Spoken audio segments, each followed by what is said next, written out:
friends, Kim from Stamping Imperfection. Welcome to my YouTube channel.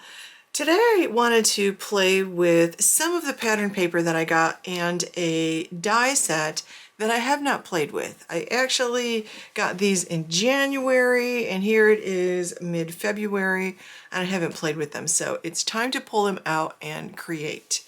So I'm looking at, this is the fruit salad designer series paper, sometimes called DSP, and it is all different kinds of fruit. This is one of the celebration freebies.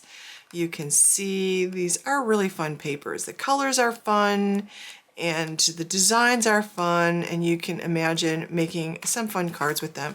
And the back sides, I remember hearing the back sides coordinate with the front in that they are like the inside of the fruit, or some kind of pattern you might find inside the fruits. Like that's the watermelon one on the back of the watermelon rind paper, pineapple on the pineapple paper, the orange on the orange skin paper, and so forth. So that's actually really pretty fun. I think somebody was very clever there, and I think they did a good job. And on the back of the paper pack you will find the colors: Coastal Cabana, Daffodil Delight, Early Espresso, Garden Green, Granny Apple Green, Pecan Pie, Petal Pink, Pumpkin Pie, and Real Red. So lots of fun colors in this paper pack if you want to coordinate some cardstock or ink or ribbon or embellishments, because Stampin' Up! Has all kinds of coordinating products. Now I store my 6x6 paper packs in these little Kato 6x6 vinyl sleeves. These are their, they call it scrapbook paper storage. Here's the insert that came in I ordered it on Amazon, and I think I got like 60 of these in a package. I also use their 12x12 paper storage packs, and I believe I got 50 of those in a package. So it's by Kato, it's on Amazon. I will put the link below. And I really like these. I really like these storage envelopes. Like they're very cost effective, and they're nice thick vinyl. So you know, I can label them if I want to, but I tend to just keep the paper pack pieces and slide it in, and then when I'm done with the paper pack I can just use this sleeve for another set of designer series paper. Now the die I want to use here today is called Grow with Love dies. It does have a coordinating stamp set, which I also got.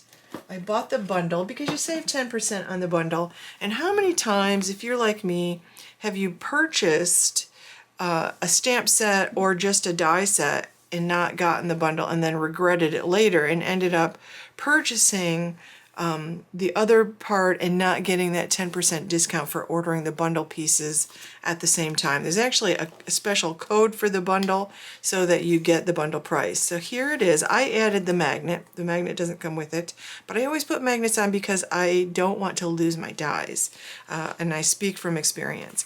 Now I don't think I'm going to use this today. But this is pretty fun. This is one of the cling stamps or red rubber stamps, whatever you like to call them. And there's quite a few nice little bits in there. And you can see I haven't played with that yet. I set it up, I haven't played with it. But today I want to play with pattern paper.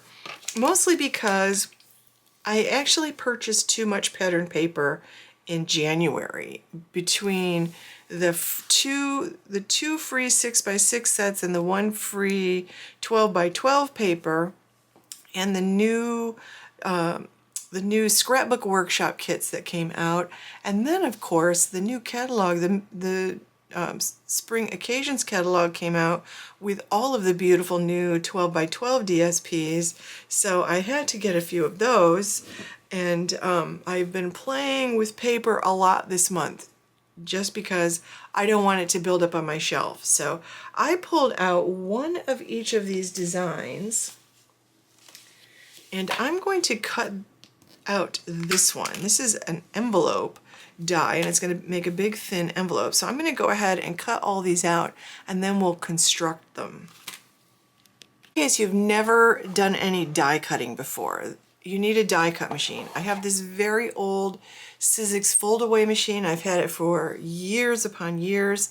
I can't really justify getting that nice new Stampin' Up! Cut and emboss machine yet, because this still works. And I, as long as I make a few adjustments, I can use all of my Stampin' Up! Products in it.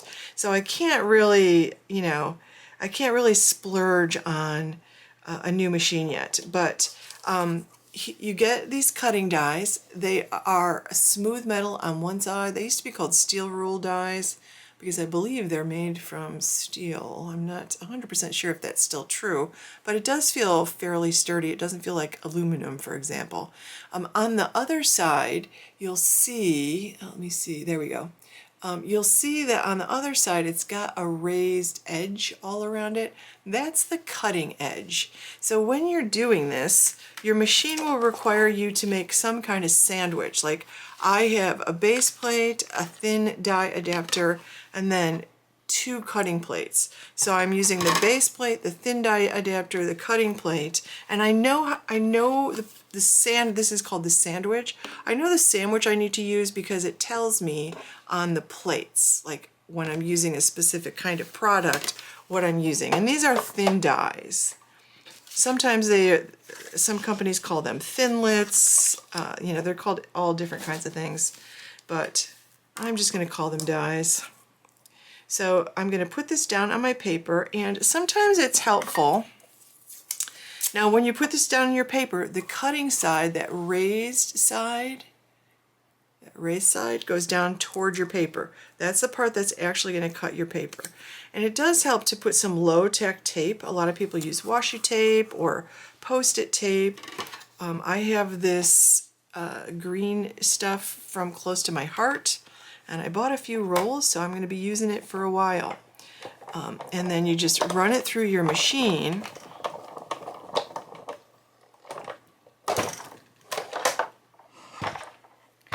And then when you're done, you just carefully peel that tape away. And that's why you want low-tack tape, so it doesn't ruin your paper. And when you peel tape away, peel it at an angle, and it'll be less likely to damage your paper. So you can save this if you want to. I'm not going to.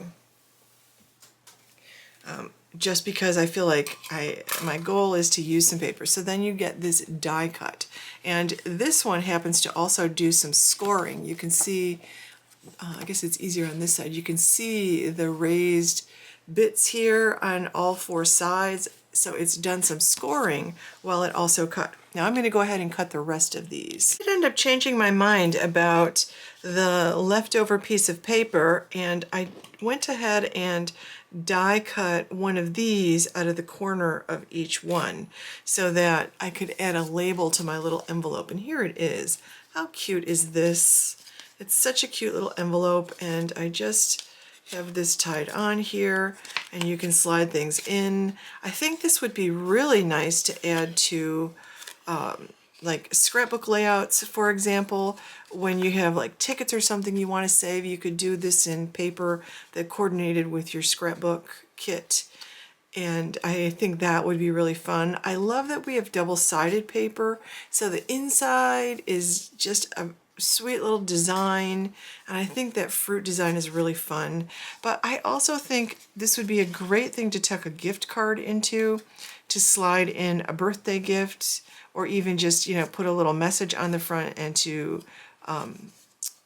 you know, do that. And I'm not quite sure what I'm going to do with these. So, you know, but certainly postage stamps, all kinds of things could be stored in them, and I just think they're really fun. But I think little gift card holders will be really fun, and I can add a little sentiment on here, or I could add a label from my label maker, whatever I decide. These would be great key holders. Like, I can see using these as an organizing tool. So let me show you how to put these together, and let me know what ideas you have for these too. I'd love to know. So here's the banana one. Now you could go either way. I'm going to put the fruit on the outside just because I think it's really fun. And I do use my bone folder when I'm doing stuff like this, just to get a nice crease on everything. These are all pre-scored by that die, which I think is pretty fun. And I'll go ahead and fold this one.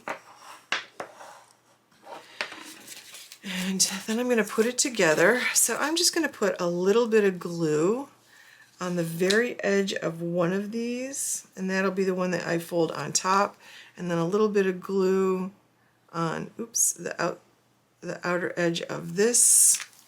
And I do have on hand, I do have a microfiber cloth here, so when I put it together, and any glue that squishes out, because there's always going to be a little bit, I can immediately wipe up like that. I'm going to wipe it up from my table so I don't slide my paper in it. And I definitely am going to have glue seeping out of this. My glue stick, or my glue, not glue stick, but my glue is actually new. So it's very, it's flowing very easily. Now I did go ahead and use, you could use this Stampin' Seal if you wanted to. For putting this together. I don't love this, so I don't really use it very much. I'm just going to use it for this little label, and I'm going to stick that label on there. Certainly the liquid glue would work great for that too. Now I did go ahead with this little die. I pulled out some scraps, and I decided I was going to use colorful scraps, but I really like the pecan pie little circle tabs here, and this is how I decided to do this. So I've got this is the Baker's Twine Essentials pack. It had like 4 or 5 different rolls of Baker's Twine, and I'm just going to put this through the hole.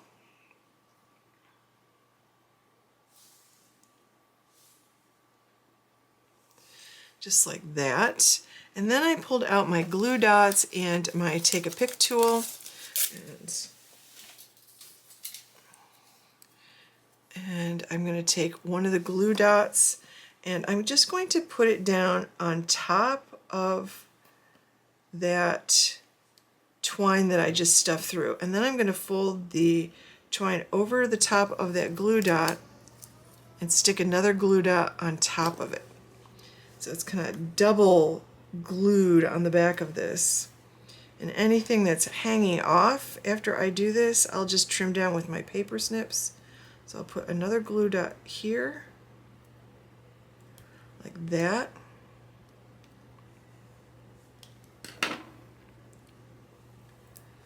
And I'm going to put, I discovered that I would center them better if I put the one on the envelope flap first. And then you want to leave a little bit of length so that you can tie it, however much you think you need to tie it. I'm going to do the same thing on a second one. Now you could of course use brads if you wanted to do that and just use the twine to twist around, or you could use Velcro. That would be just as easy, and just use these as decorative pieces if you want them there. So there's lots of different ways you can do that. Or even, you know, I've got little plastic snaps that I sometimes use that work great on paper projects.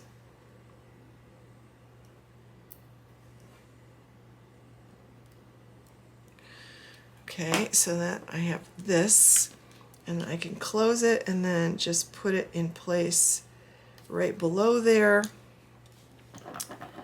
And I can cut off a little amount of that, and then you can just tie this in a bow.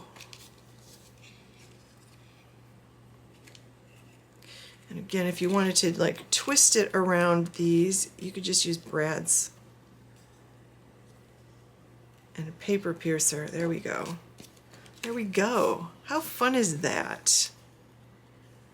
I've got a little spot for a label or someone's name if I want to give out, you know, sometimes I like to give out lottery tickets for Christmas, so something like this might work for that depending on the lottery ticket. So there you go. So I'm going to be spending my afternoon putting these together, and I hope you enjoyed that. And I'd love to know what you think you might use something like this for. I think it would be cute just on the front of the card. You could actually, you know, just use bows here, leave it open, and stuff some leafy bits and flowers and things like that inside and make a little bouquet and use that as the focal point of your card. So there are lots of ways you could use that to make your cards or your scrapbook layouts.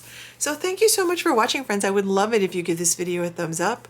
And if you're looking for crafting supplies, Stampin' Up! Supplies, you can shop in my online store at shopwithkim.net. I would love to be your Stampin' Up! Demonstrator.